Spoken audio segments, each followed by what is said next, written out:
2nd and 3rd grade. My name's Miss Hoffman. I'm Mrs. Olette's student teacher. I'm so sorry that we didn't get to meet this year, but I hope to see you next year in the fall. Today, I'm going to be teaching you how to draw your very own robot. Before watching this video and creating your very own robot, make sure that you watch the 2 YouTube videos that Mrs. Olette and I posted on the page. While those videos might not teach you how to draw a robot, they might give you some ideas of what your robot could be doing that you could draw in the background. Or they could give you some different ideas on lines or shapes that you could use to draw your robot that I might not show you in my video. To create your robot, you can use whatever art media that you have at home. I suggest using a pencil first and then outlining it with a marker. After you've outlined your robot with marker, you can color it in with colored pencils, markers, crayons, whatever you have. While you could use watercolors for this project, if you do not use a Sharpie to outline your robot, you could cause the marker to bleed into the watercolors, and then your colors will get all muddy. So if you do decide to use watercolors for this project, please use a Sharpie. We're going to be using the elements of art in this video. The elements of art that we're mostly going to use today are line, like straight lines and wiggly lines. We're also going to be using shape. We're mostly going to be using geometric shapes today. We're also going to be using color today. You could use crazy colors or you could use neutral colors like gray, black, and brown. It's up to you. Those 3 elements of art are what we're going to mostly be using today. We're also going to be using form today. Form is when you take a shape like a circle that's flat and you make it 3-dimensional, so it turns into something like a sphere. And lastly, in our drawings, we might be using a little bit of texture. Texture can be something that you feel, but it can also be implied through a drawing. We can draw lines and shapes in our drawing to imply that our drawing has texture. You won't be able to feel it, but you'll be able to see it. Okay, now that we've gone over some of the elements of art we're going to be using today, let's get on to making our robot. So don't do this part at home. My desk is made of the same material as the whiteboard at school is made of. So I am able to draw on my desk and easily wipe it off.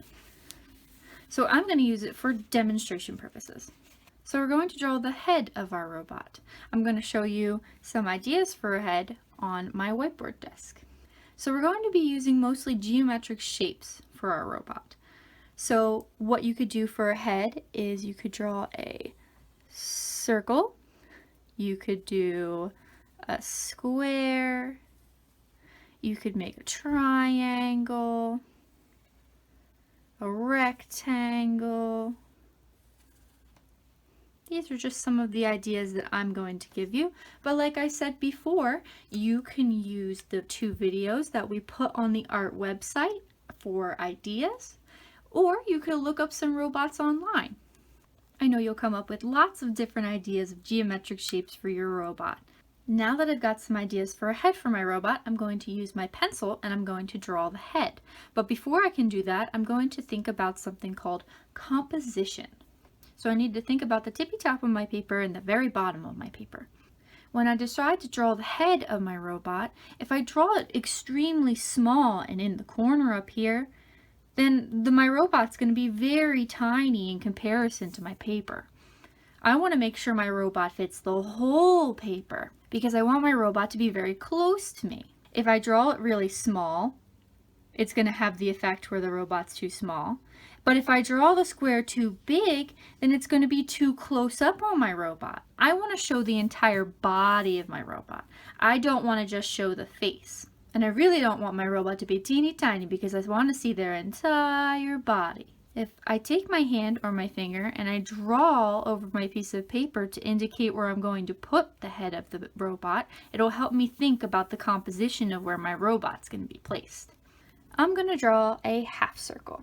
Now I'm going to start all the way down here for mine because I want enough space so that I can put something on the top of the head. I want you to consider that now if you're drawing along with me, that you could put something on his head like a hat or antenna. We'll talk about that in a little bit. So I'm going to start down here. I'm going to go around and down and then across. And that is my sort of half circle. So now that I have my head, we're going to talk about other things that you can put on your robot to give it a little bit more interest. So I'm just going to come up with a few ideas. Maybe right here I want to draw a little rectangle. Maybe there's a little box on the inside, and there's a little gadget right there for a button. Then maybe he's got this long rectangle that goes all the way up, and then maybe there's this other rectangle all the way over here. Maybe I draw a long squiggly line that connects them both for an antenna. Maybe for this one I want to draw two triangles, kind of make it look like a cat. And then I have little buttons on the inside. Maybe he's got little ear-like shapes on the side. Then maybe there's some kind of zigzaggy electric lightning bolt shape. Not sure, just coming up with some ideas. Then maybe for this one, I want to make it really rectangular and square-like, so I'm going to draw lots of little rectangles and squares on the top, just like this. Maybe there's some little buttons in there. Maybe he's got one on the side of his head. Maybe there's another one right up here. And then for this triangle one, maybe I want one long rectangle up, makes it kind of look like a house. Then I want another rectangle that goes up, just like that. Maybe he's got little buttons that go down. And then he's got another one right here. These are just some ideas. It's up to you what you decide to draw on your robot's head. And now again, like I have all these ideas over here, I'm going to draw some on my paper.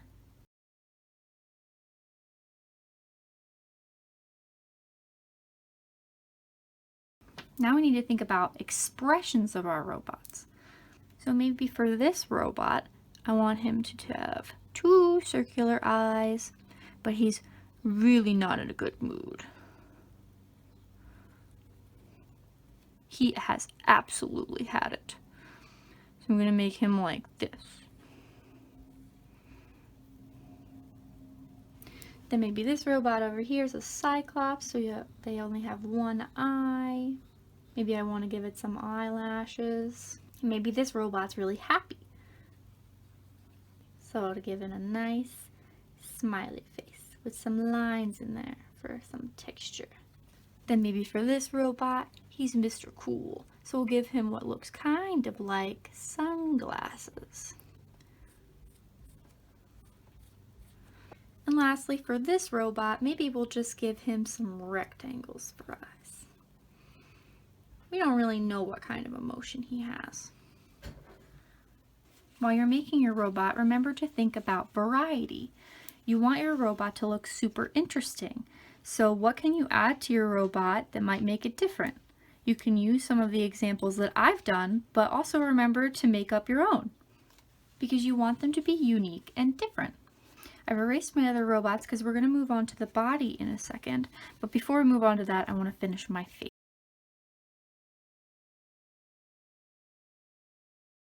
So now we're going to move on to the body of our robots. Remember first that we need to draw a neck. There's a lot of other shapes you can use for the body of your robot. So what I think I want to do for this robot is I'm going to draw a straight line just like that. Then I'm going to take it, taper it down in the middle, and taper the other side down so that these lines get just a little bit closer to one another as they go down. Then I'm going to go straight across again.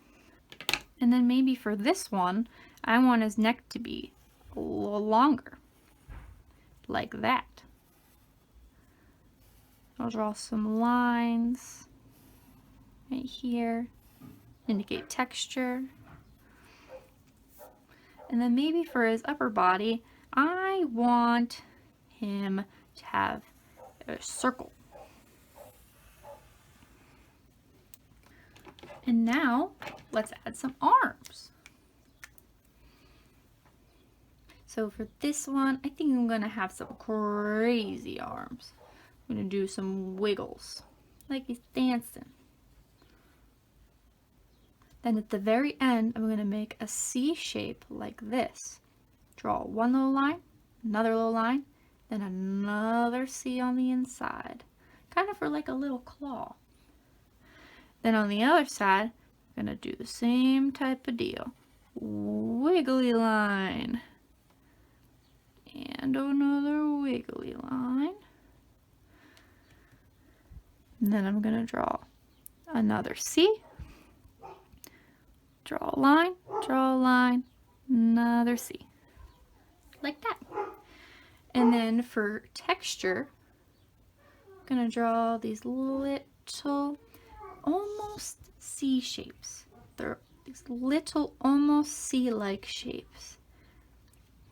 This implies form. Now there's the arms on my robot. Now I'm gonna do the arms of the other robot. So for this robot, maybe I want him to have one arm that comes up. Draw two straight lines like I'm making a rectangle. Then I want him to have a little joint right here. Then I'm going to draw two straight lines up again, like another rectangle. Then maybe I want him to have a hand. I'm going to draw another circle. So this is like your elbow, this is like your hand. Then I'm going to draw fingers. Make little rectangles for fingers. And then maybe I want his other arm to go down. So I'm going to draw it down. And I'm going to draw those little indication marks just like this one. But instead of making them a C shape, I'm just going to draw them straight across.